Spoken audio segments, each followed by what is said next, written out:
There are powers you can see and powers you can't. Armies march.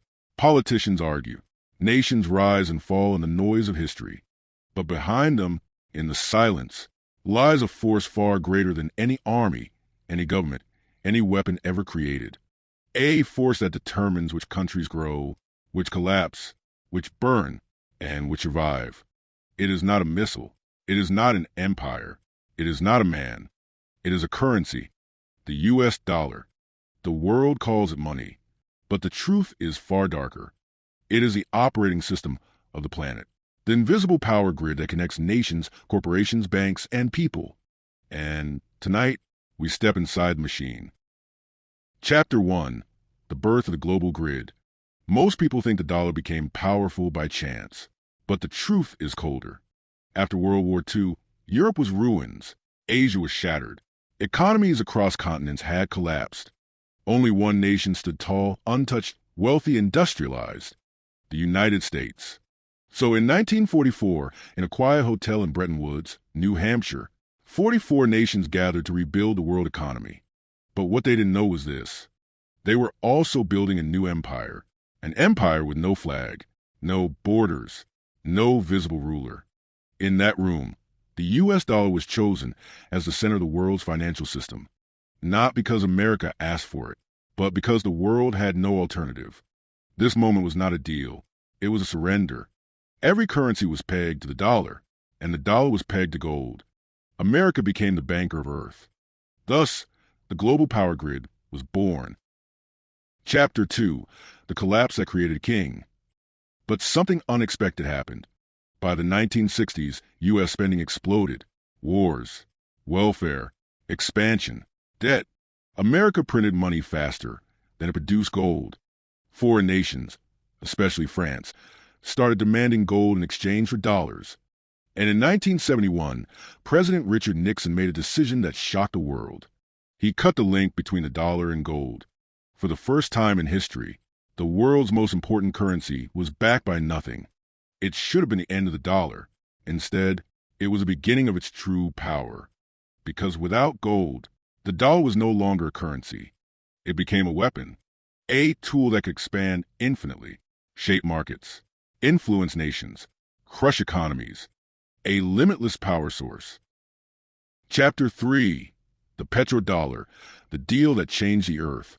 After 1971, America needed a new foundation for its currency.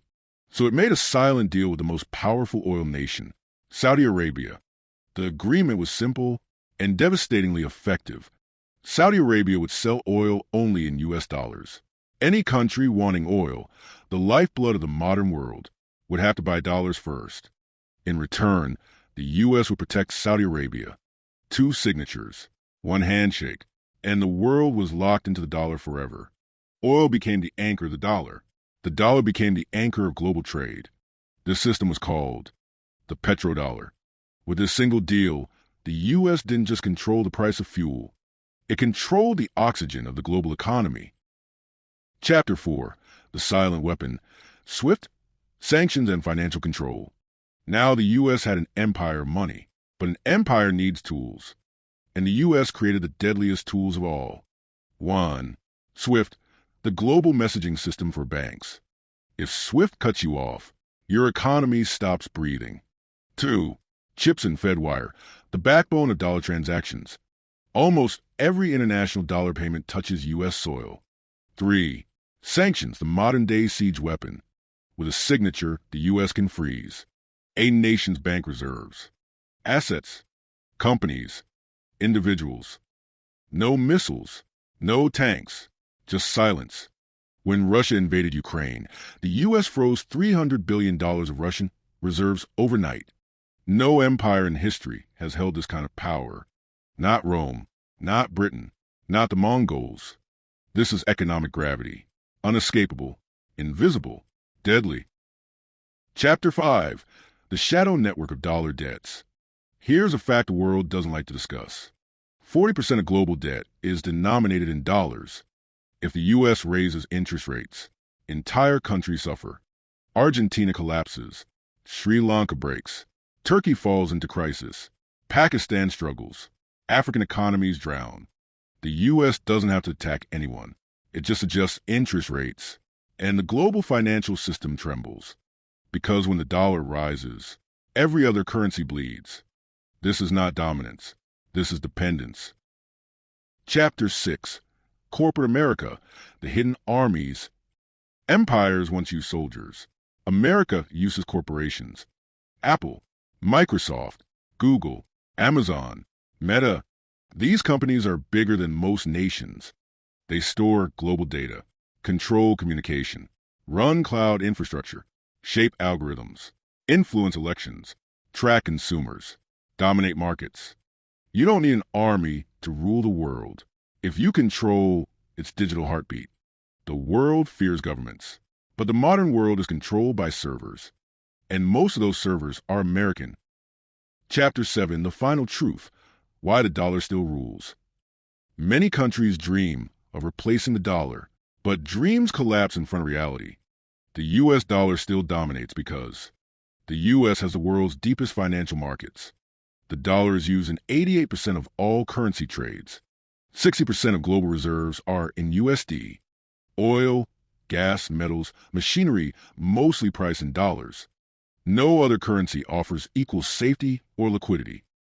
The world doesn't use the dollar because it loves America. The world uses a dollar because it must. This is the dark heart of the global power grid. The dollar is not strong because America is powerful. America is powerful because the dollar is strong. The question no one asks: the world fears war, but the real war already happened. A war fought without soldiers. A war fought without noise. A war fought with contracts, oil, credit, and code. And the U.S. won, not by conquering land, but by conquering trust, conquering trade, conquering the arteries through which money flows. Today, the U.S. dollar is not just a currency. It is the spine of the global economy. If it breaks, the world breaks. If it rises, nations fall. If it shifts, history rewrites itself. This is the global power grid, and the dollar is its master key.